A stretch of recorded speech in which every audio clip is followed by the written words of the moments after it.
PIUS embodies a sense of deep devotion, reverence, and dedication to the craft of winemaking. Through the use of thoughtful imagery, colors, and design, the label symbolizes tradition and the intricate process of transforming grapes into exquisite wine. This particular bottle is sourced from premium Cabernet Sauvignon in the Adelaida district of Paso Robles. For more information, please visit piuswines.com.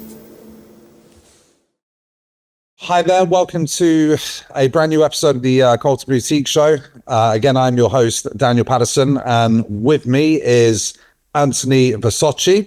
Anthony, thank you for joining us today. Thank you. Thank you. To get into it, basically, to alter perception with moments of depth and creativity. It's your winery's motto. A great line as well, I must add. But what made you come up with that? Honestly, depth to me means a lot of different things. In today's day and age, the consumer is so occupied in their day-to-day lives on social media and what they have to do for their own lives, like from family to work. Sometimes it's hard to just sit back and understand why something exists. So that's my biggest, goal is for the consumer to actually sit down and appreciate in detail what we're doing. And that being said, the main focus that I'm trying to focus on are senses. Because without your main senses, which is touch, feel, smell, sight, hear, you are not a human being. And to put that full potential to the consumer and different aspects of types of tastings, types of dinners, types of experiences, allowing them to actually experience, and slow their mind down and be a human again. That's the whole idea behind going to depth.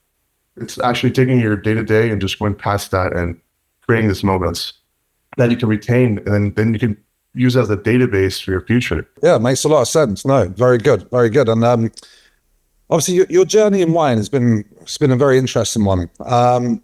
Could you tell us how it all began and how working with DAO has influenced the creation of your own label? Working with DAO, initially, I don't have a very romantic story like a 15th generation winemaker or went to Bordeaux and started winemaking.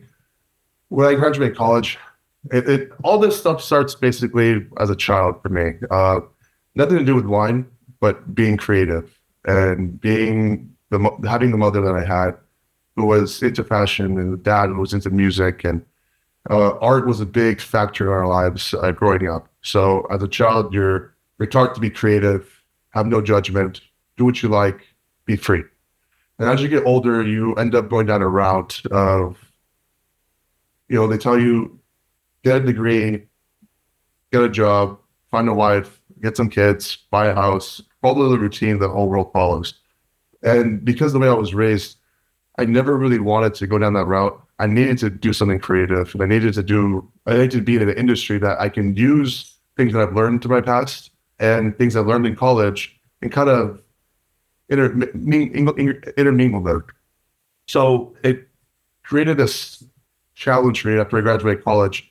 I knew Daniel Dow from Dow, who owns the winery. I asked him if I can come to Paso in 2012 to do an internship. Nothing with wine, just to learn business, and because they're very smart and very savvy. So going there, it was August of 2012, and that's when harvest starts. So basically he was like, well, it's harvest. I have no time to give you an internship. It's a very small team at this point. They just started the winery a few years ago before that. And he's like, well, go in the vineyard and do some vineyard sampling and go in the cellar and work in the cellar. I did lab work in college, so I went into the lab and did some lab work, and watching Daniel make wine, and he said one statement which sticks to me today. He said, I feel that I want to do this to the wine. And then on the other hand, he's running analysis with a machine that's giving him something. But he says, I feel I want to do this. It gives me goosebumps now even thinking about it, because that just triggered something in my mind, because art is through feeling. And that's the only way you can create something. It's based off of your own experience, and how you can actually achieve something is through a feeling. And at that point, something just clicked in my mind. Continued that harvest, basically being the mule of the winery and making me get up at 4 a.m. and going home at 2 a.m. and it was a very, he calls it baptism by fire. So basically, I learned a lot the first year, and I asked him if I can come back the following year. He said for sure. And by coincidence, the lab manager at that point left, and then I indirectly became lab manager, not knowing about wine. And my passion grew and grew and grew from there, where I started to study more, having a little bit more mentors. Daniel is an extremely smart person, and his passion for wine, and it just right towards me. And the way I learned from him, it was very unique because he came from the tech industry, so he had a certain way of operating. Wow. But he was also very artistic at the beginning. Learning from that allowed me to create my own techniques and be innovative in my own way. Try to follow a direction, because at that point they all knew more than me. But I was still curious enough to, what if I did this? And what if I did this? And this is at the point, I've only been in the industry for 1 year. I'm already having these thoughts of how I can work with nature and create something that is unique to myself and not rely on somebody else's work. So then a few years later, I became assistant winemaker, live winemaker, and by 2018, 19, I became on the pregame side, which oversaw some pretty high-end wines, which is nice. And directly working with Daniel was excellent at that time. So at that point, he allowed me to create my own brand in 2018 called PIUS. He endorsed me in a way where he let me use some fruit that he had. He told me to pick whatever lot you want. So I picked one of the best lots that he that he was receiving. So I ended up making about 200 cases that first year. And I used my own techniques that I kind of developed, which I never actually tested because I don't want to risk making wine for Dow and it's failing or causing an issue and something going wrong. So I ended up holding off on those techniques until I made my first wine in 18. And it came out to be very, very good. The tannin structure, the intensity, color, the aromas, it was all there. And even him trying it, he's like, this is a fantastic wine. And of course I was making wine many years before that, but making it for yourself is a little bit more stressful because you have one little lot that you're working with. You don't have anything to blend anything out. And having that, it wasn't a fear, it was stress, or I don't know what it was, but it was just something where I was just excited to do everything start to finish. I took out the tank myself. I did every addition myself. I babied that tank because it was my first wine that I made for myself. Yeah, and it came out fantastic, in my opinion. And of course, wine is subjective. It was my baby. Well, I think it's not just your opinion, but I think your opinion has been backed up because the 2018 vintage of PIUS was met with very high critical acclaim, wasn't it? Yes, yeah. They received the 95 points right off the bat. And especially out of Paso Robles, where wine is not wine. Cabernet is a dominant varietal in Paso Robles, but all the premium wineries in Paso are focused more on the Rhone varietals like Syrah, Grenache, and Lamad.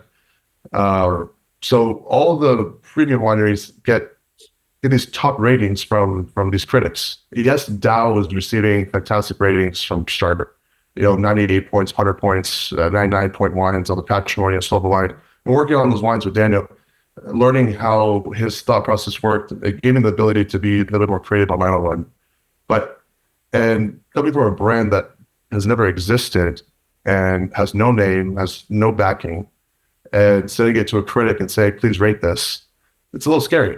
And because they get thousands of wines on a yearly basis, and some are good, some are great, some are fantastic.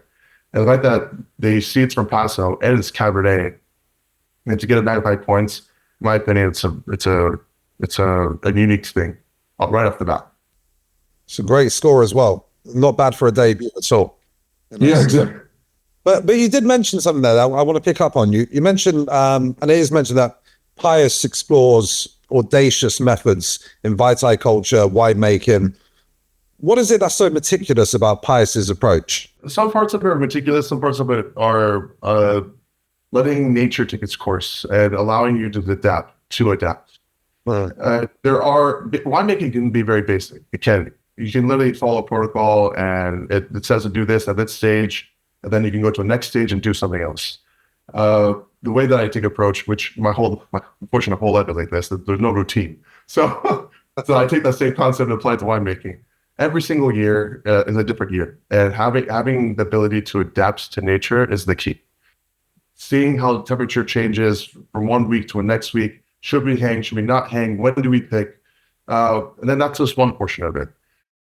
And then it gets to the winemaking side, and then every fermentation reacts differently. And some varietals can use aggressive tactics, meaning like try to extract as how much color and tannins. Some wine need that. There's some wines that need to be a little bit more baby and delicate. So you have to be able to understand by tasting and doing that cold soak portion at the very beginning, where you could sit on the grapes after you process in this tank where it's very, very cold, so fermentation can't start. At that point, you can start to see what the wine is going to become. Are you extracting color at this stage? Is it weak at this stage? What can you do to change it? And every varietal and every grape and every clone of whatever varietal you're using is different. So by understanding your vessel and understanding the type of grapes you're working with initially, that's where I take the initiative of saying, okay, this is what I can do. So I did come up with this technique. Most winemakers will hear this and they will laugh. Because if you're taught a traditional way of winemaking, I'm not saying you're going to follow a routine of a book, but there's certain things that are taboo in the wine industry. One is getting your wine stuck. You don't want your wine to get stuck, meaning that the fermentation gets depleted to a certain level of Brix, which is the sugar level, and the yeast starts to die, and then your fermentation is stuck and you're left with a lot of sugar. So that's like a no-no. You tried to finish your fermentation. That's your main goal. But for me, I push the limit, and I do this technique called the yo-yo effect. So I heat and cool the tank throughout the fermentation. So the way I like to do it, to explain it, is that for red wine, you want tannins, structure, boldness, and aromatics, of course, are important, but they're secondary almost to the structure and then the intensity of the wine. And then when you look at a white wine, the intensity and the structure is important, of course, but the number one thing is the aromatics.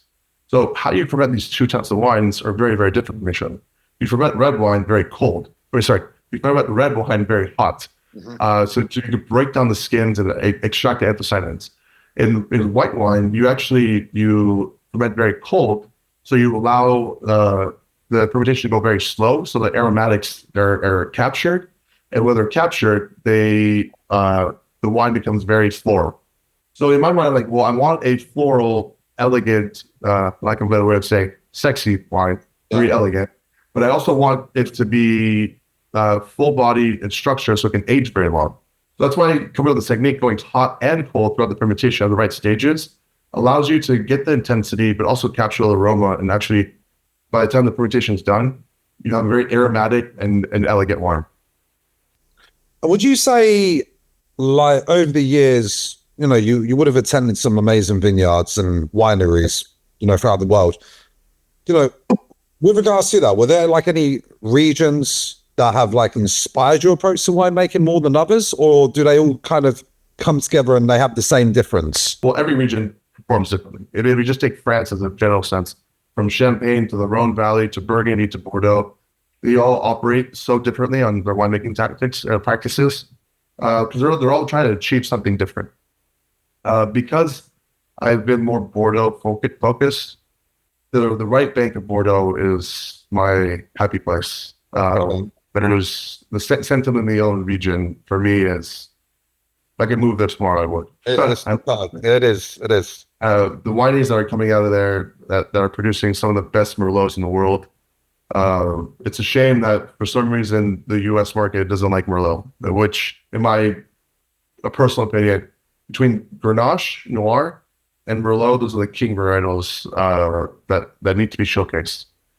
And it's just one of those things where drinking these right bank wines that are dominant Merlot or even almost Cab Franc, there's a uniqueness to them that creates an intensity, but the floralness, it's as an example, Chateau Pavie is one of my favorite wineries, but the best wine I've ever had is Chateau Pavie 2009.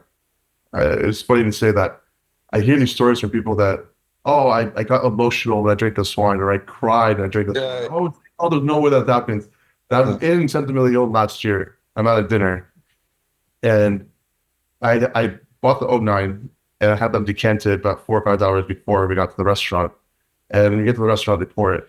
The first initial smell that I had of it, I started to tear up. Okay. It was the most emotional experience I've ever had. Because it's not just the wine itself, it's partially with the people that you're with, partially with the memories that I've created over time, thinking about my mom and thinking about that this person who made this wine, I don't know who he is, but the effort and dedication he put into it in the craft and understanding the whole concept behind how he made that wine, which I have no idea how he made it, but I know the effort was put in. And that just takes me back to seeing my mom, and it just created a whole movie in my mind within like 30 seconds. And I got very, very emotional from it. And still today, that's the best wine I've ever had in my childhood. On your visit to the C&B office, you mentioned that outside of your domestic market, you would be looking to export to the UK and Japan. You know, if this is still the case, what drew you to these markets in particular? The UK is my favorite region in the world. I don't know why. It's from childhood, from football, your football. Liverpool is my favorite soccer team. Sorry, football team. I just having these these shows on BBC, watching them and as a kid, and seeing the history of what England stands for, and it's just there's this lack of a better way of saying this poshness that you guys all of you have, right? And I'm very attracted to that culture. So England was that for sure, and the Japanese culture for me is the most meticulous culture in the world. They overanalyze every single aspect of whatever they're trying to create the best quality product. Doesn't matter if it's from sunglasses to whiskey to sake to clothing to whatever it is. They put the effort in, and there's no attention to detail that's lost. So they actually go in depth. So our slogan is depth only. They go in depth on to whatever product they're trying to do to create the best product possible.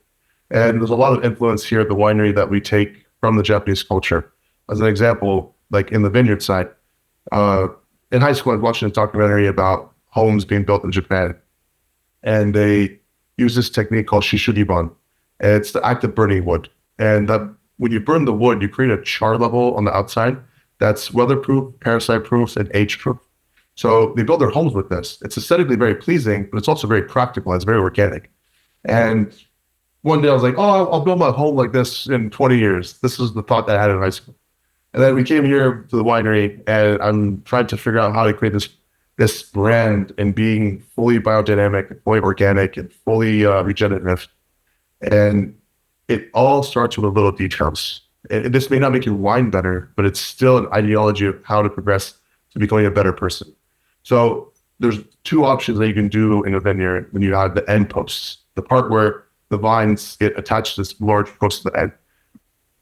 If you're fully organic, either using steel or using non-treated wood. The non-treated wood rots within a few years. The treated wood has a chemical on it that preserves it for 20 to 30 years, but that chemical seeping into your soil it disqualifies you from being organic. So in my mind, like, because of what we're trying to create here and the aesthetics of the winery, the vineyard has to match. What do we do there to actually, I guess not collaboration, but yeah, it has to be in a sense where how does the vineyard and the cellar and the winemaking side correspond together to become equal? So it got to a point where I was like, okay, and it took me a little bit of time. Like, well, what if I use this Japanese technique? So we imported Japanese cedar from Japan. We burnt all the wood in-house. We have a tar linseed oil organic mixture from Sweden. So we burnt all these end posts ourselves and created this char. And aesthetically, it's beautiful. I get compliments on it every single day. But that's not why I did it. But it was one of those things where it completed the vineyard, where it was same ideology of attention to detail. And how can we create something that will last forever, but also be aesthetically pleasing? Because there's two aspects to the wine industry. There's one that you have to be practical and achieve what you want to achieve on the wine side. And the other is creating an environment that's aesthetically beautiful. Because that's what wine is. It has to be aesthetically beautiful for the consumer to understand, see your passion, and to believe in what you're doing. So, and that was just one aspect of it. Yeah, and at the beginning when I was telling people I'm going to do this, then more than one person, we're going to say 20 to 30 people, probably said I was stupid for going down this route. Because it's like, what's the point? And the idea of like, why go that extra effort? Yeah. And these are like, how can someone be so close-minded and say like, well, why not the extra effort? This is your life. This is what you're trying to create. Why would you, knock on wood, say half-ass something if you're doing it for yourself? Put your full potential in there. And like I said, this is just the vineyard side. What we're doing on the winemaking side and the aesthetics of the winery, we're also going to go gravitate towards that ideology. So, excuse me, I've been sick the last 2 weeks. No, it's good though. It's right. It's nice to get that influence because a lot of you hear about a lot of these legendary chateau tours, vineyard tours in the California region as well, and a lot of it is about the aesthetics as well. Like it's the exterior, of how it looks outside, how welcoming it looks, and when you go to the tasting rooms and when you go to where they got the barrels where the wine's maturing and the aged bottles and whatever else, and it's what adds to the story, doesn't it? It does, and it's wine is a very subjective beverage. So your environment dictates. Like I said, the Chateau de Vie got me emotional because of the environment that I was in and the thought process that my mind went to after being in that environment. So it created a story. I'm not say it's fake, but it's a reality to me. Sure. So the fact that the story was created in my mind and I truly felt that emotion. That's what you're trying to create. So by having a place where people can come and feel that same experience on a day-to-day basis, that gives you so much pride. That gives you happiness. That's what I want to do it for. Not of course, making a great beverage and putting my effort into that. That's one thing, but it's just to allow people to slow down and appreciate and understand. And when they walk in, the perception automatically changes based off of what we're providing them. And then that wine, hopefully, because everyone can perceive something differently, hopefully enhances their experience. Moving on to like a subject which I wouldn't say is controversial, but it's definitely been a topic of conversation in and outside the wine trade for like the last several years. It's like global warming. Okay, and obviously we've sadly seen the impacts that the wildfires have had for wineries in and around the California area. Of course, 2020 was horrific. How did that vintage Challenger affect your approach to winemaking, if at all? And how much of a role do you believe global warming will have in the approach to new and more innovative winemaking methods? Yeah. So that big fire that happened in 2020, it happened in Napa, which is about 4 hours north of us. We did indirectly get affected, indirectly by meaning that and there was another fire about 2 hours south of Napa, and all that wind from Napa and the Monterey County by Salinas got blown down to Paso Robles. It was continuing going south, wow. But for about 48 hours, Paso Robles was the dirtiest city in the world. You could not see 10 feet in front of you because of how much smoke was in the air. It was a very intense thing. And that being said, with research, we'll get to the Napa section, but with research, we figured out that there's primary smoke and there's secondary smoke.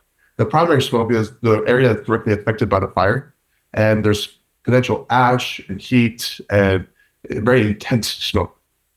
So the wineries in Napa got directly affected. So many wineries in that area didn't make a 2020 vintage, which is very sad because it could have been a very good year, but it just because you had natural fires. But unfortunately, there weren't very natural fires. When about 3 weeks ago, I went to Napa to visit with friends, and we went to a winery called Spring Mountain, which is one of the oldest wineries in that area. And a new company bought it, and they're renovating the whole property. They have about 800 acres. So they gave us a tour. They took us all the way up to that hill. When we get to the top, they had 3 homes that burned down during that fire in 2020. And when you look back over the hillside, you could see miles and miles of tree line all burned. And it was a very shocking, very emotional sight to see. Even 4 years later, you're seeing this, the effect of it. And it's tough on them. But on this last fire, it wasn't just done naturally. It was unfortunately done by PG&E, which is a company that provides electricity to California. And they have these power lines that are throughout these hills and cities. They're all over the place. And that specific night where the fire caught, the winds were insane. There were 50, 60, 70 mile an hour winds. And usually when this happens, PG&E turns off the power lines because there's a potential the power lines falling, and they didn't turn them off.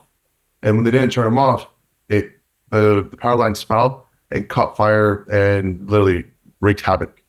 It was an unfortunate thing, and I think Napa Valley is still battling with PG&E. That's out of my scope of thought, but it was just one of those things where it was such a easy mistake to avoid if you think about it, where it caused so much devastation. Yeah, Wineries being billions of dollars lost in that area. And then that being said, the secondary smoke that we received in Paso, we were about 4 hours later, and it didn't stay here long enough where Paso didn't really get affected directly by that. We have a lot of coastal wind that comes in about 12 miles away from us. We're about 12 miles away from the coast. Very, very cold water. And then on the dot at 3 p.m. every single day, you get wind that blows in from the ocean. And so for the first few days, yes, there was a lot of smoke in the air, but it didn't stay long enough to affect our region. that's good.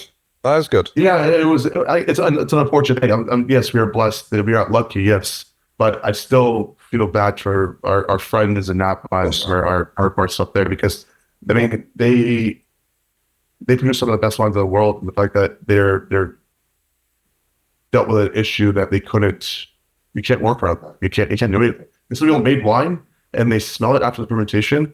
I've smelled smoke tape wine, and it is disgusting, because the example I can give you is, imagine if you go to a 9-year-old woman's house who smokes cigarettes all day long, and then that ashtray has been sitting there for weeks with cigarettes in there. Smell that ashtray. Wow. That's what the tank of wine smells like. Wow. So you can't fix that, and that's why a lot of them didn't make wine.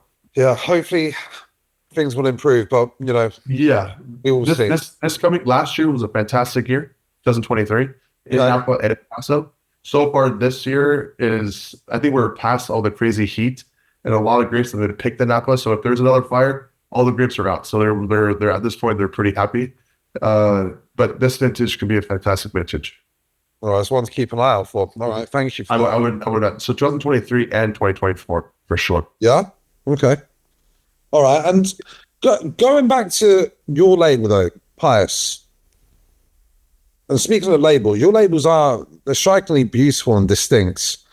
Yes. Can you explain to us the approach to the design of the labels and what they represent? Yeah, I show a little label right here.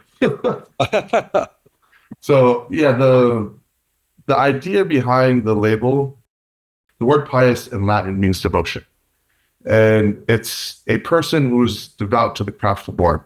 I want it to be an abstract painting, a Salvador Dali type of feel, what's like a surrealism ideology behind the painting. Adding spots of color, richness, adding symbols of intrigue. So if you actually look at the hands, there's a live hand that is crushing grapes. That is the craft of making wine. The dead hand represents the dormant season of the vineyard. The goat on the dead hand represents the sacrifice it takes to create this kind of beverage and the effort they need to put. And indirectly, it goes back to the same ideology as the Aztecs. They would pray to the gods for better weather. So to pray to Mother Nature, please give us rain. And it would sacrifice something to get that rain. So indirectly, throughout the Western culture, goat has been always sacrificed. So it's an ideology of that to give us a plentiful harvest and a good growing season. The sun and the moon represents the seasons. The hills on the right side represent the hills of Paso Robles. So we have this term called the Golden Hills of California, because it doesn't rain a lot in between June to September. The hills turn brown, but they're not brown; they're also golden colored, so they're beautiful. So that's just an homage to our region. Awesome. Yeah. So the label, it's very intense. There was a reason why I went down this route initially, because when I first started the brand, I didn't have a lot of money to do what I was doing, and I was starting from zero. And like I said, Daniel helped me initially, and I'm blessed to have him even help me. So I was like, okay, let's spend a little bit of money on the package. I don't have enough money to market. I don't have enough money to get a distributor. I don't have enough money to do anything at this point. I'm 26, 7 years old. So, and I was like, if I put main focus on the label, regardless if someone likes the label or does not like the label, they'll be intrigued by looking at it and they may buy it. And if they buy it, I hope they like it and they buy it again. That was the ideology that I had initially. And going over time and being able to partner with my new business partner, Peter Twist, fantastic human there, and being able to buy this property and to create what we actually want to create on a more of a modern style facility. Unfortunately, this label, it will always, some sort of this label will always be a part of our brand. But because of the status of the winery, this specific label does not really match the type of wine that we're going to be trying to produce for the aesthetics. So I've gone more of a modern route. It's going back and forth and trying to understand and getting annoyed because designing labels are not easy. One day I went home and I became a painter overnight. One day Picasso, right? Yeah, exactly. So I became my own Picasso. Maybe not as good, but yeah, it's in one shape or form, yes. I started to paint just to paint. I got all these canvases and designs and ideas and trying to create. And I hired a new label company and we're going back and forth. I hated everything they were trying to show me. And I had this painting in my car at the time that was show my girlfriend. I'm like, well, why don't you just like a cool painting? He's like, what? He's like, well, I have one in the car. And I bring it in and show him. He's like, wow, this is fantastic. He's like, well, we can use this as your label. And I'm like, what? I didn't even think about that. So we went down that route of using my paintings as the foundation of the label. They're very modern. They're very abstract. There's energy behind it for you to think what you want to think about the painting, but there's nothing that's going to tell you this is what this is and this is what this is. So it's more of that imagination that they can create for it. Talking to Joe and talking to people from on your guys' across the pond, like we say. Yes. You guys love the label, and it's been a big hit over there. So because of that, we are going to create a specific design based off of this label and tweak it and modernize it a little bit for the English market. But then we'll also have other wines that you can represent also. But yeah, it's a pretty intense label. You get a lot of feedback. On a daily basis, people always ask, and that was the goal from the initial. So it's always you put yourself in a situation where you can be asked questions, either by the name of the brand or the label or the packaging or your ideology. And the word PIUS is short, easy to say, easy to read. It's got a strong meaning, but a lot of people really don't understand the meaning of it. So they always ask, why PIUS? So it's a great segue to get into the label and the package and understand what we're trying to do. On that subject, of tasting, we are thrilled ourselves as a company to have been able to secure an exclusive allocation of PIUS wines for our clients with a personal note from yourself on the back label. When they take their first sip, what are the 3 words to describe for what's in store for them? Power, elegance, and memory. Memory meaning to refer to something that you can reference it from your past in a positive manner.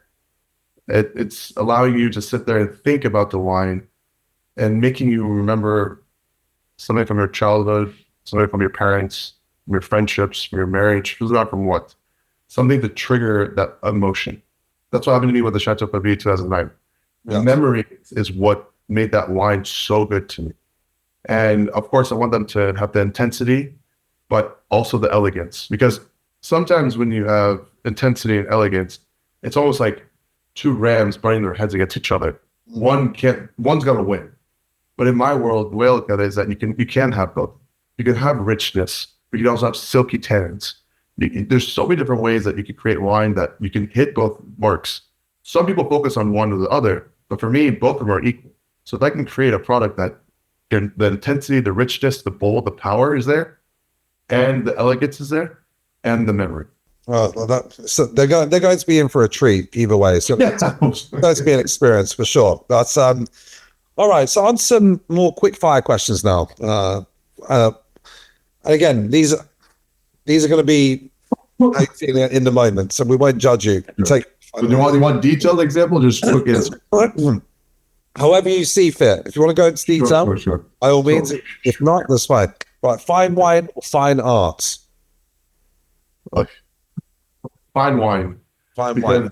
Fine wine ages, and you have a different beverage over time. So you're always intrigued on what this wine will become. With the fine art, it is what it is. It's beautiful and it's fantastic, and you appreciate the moment that it was created in. But it is what it is forever, unless something happens and changes it. But with fine wine, you have the ability to age it and drink it over time, and seeing what that wine becomes. That's like, it's like a mystery, and having mystery in your life is key. Okay, no, sounds good. And aside from the Pavi, and of course any wines which you've had that hand in making, what is the other best wine you've ever drank? Champagne, 2002 Salon. You've had the Salon. Wow. Yeah, one of my favorite ones. I love that wine so much. So rare, like it's really hard to find. It's very difficult to find. I've been blessed to have it a few times. It is a beautiful, beautiful champagne. Definitely, would you say worth the hype and worth the money? 100%. Because I drink champagne like water. So, I think, okay, I'm not saying I'm a bougie guy who drinks Solana on a daily basis, or Dom or Krug, or it's just I drink a lot of champagnes over the years, and there is a hype, and it does exist. It does exist. No, agreed. All right. No, good to hear. And what is a unpopular opinion on wine that you stand by? Unpopular opinion on wine is that they categorize wine like other alcoholic beverages, and it shouldn't be. And there's a new fad going on in the industry of alcohol consumption, saying that alcohol is bad for you, alcohol is this and that. Yes, if you take 10 shots of tequila, of course it's bad for you. Yeah. But having a nice glass of wine or 1 or 2 glasses of wine will not affect you in any negative manner. Right. Which, in my opinion, it's a false advertising from people who are trying to promote different type of beverages by grouping wine into those sectors.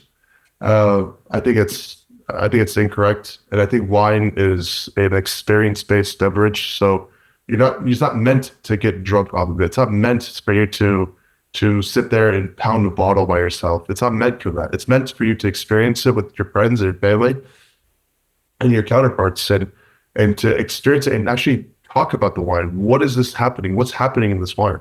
And you're getting different viewpoints. And then now, by hearing what you have to say about the wine, gives me database where I can reference that back when I try something different.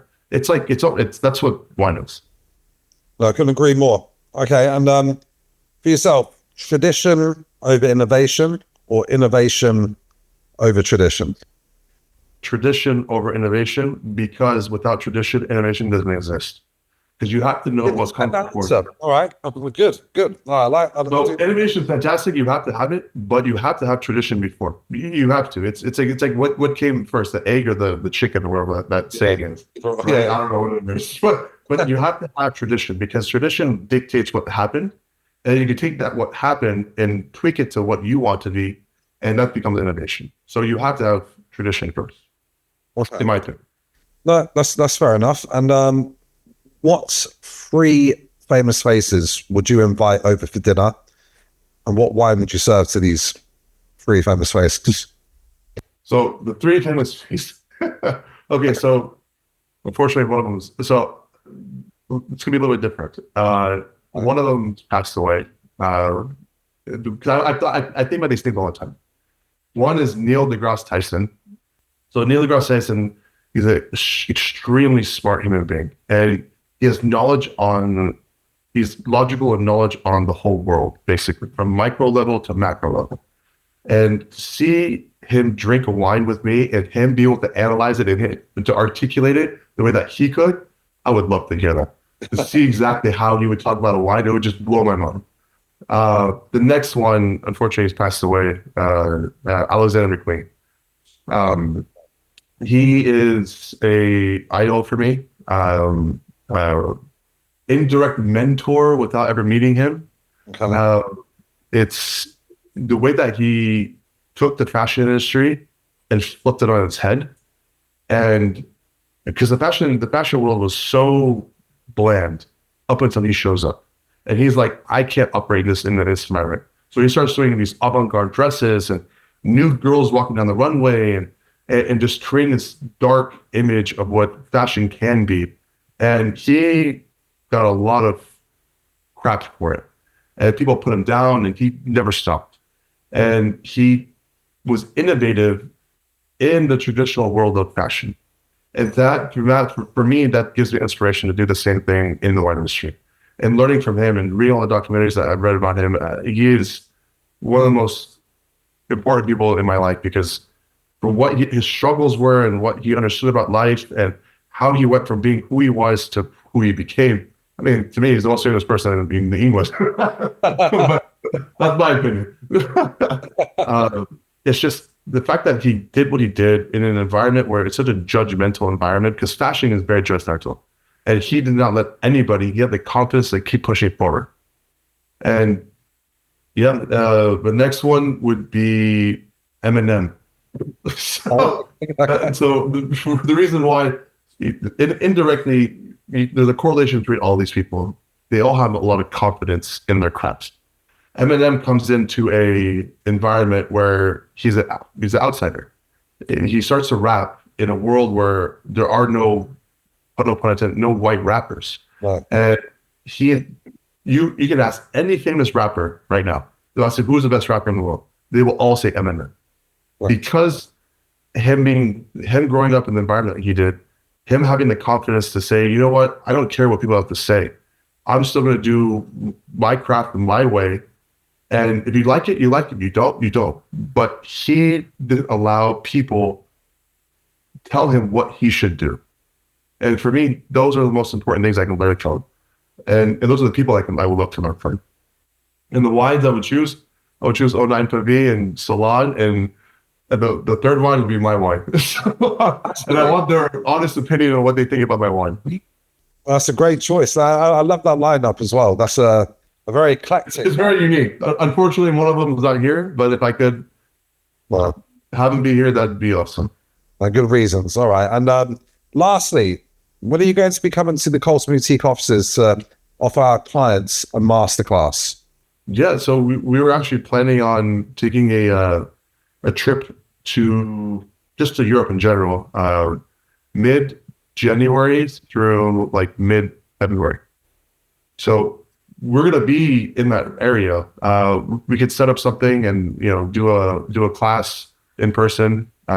We could pick specific days. We could work out. We haven't finalized the days we're gonna be there, but it's gonna be within that time period. All right, brilliant. Well, we're going back, and I'll be back since, like I said, it's my favorite country. Yes. I'm trying to go as much as I can. So we're going in January for sure, and I'm going to go back in July. So if one of those times or the January one doesn't work out, we could do it in July. Perfect. All right, sounds good. Well, all right. Well, Anthony, thank you once again for joining us. It's been an amazing episode. We'll look forward to touching on with you soon, and all the best for now. Okay. Thank you, brother. Thank you. Right. Thank you. Thanks. PIUS embodies a sense of deep devotion, reverence, and dedication to the craft of winemaking. Through the use of thoughtful imagery, colors, and design, the label symbolizes tradition and the intricate process of transforming grapes into exquisite wine. This particular bottle is sourced from premium Cabernet Sauvignon in the Adelaida district of Paso Robles. For more information, please visit PIUSwines.com.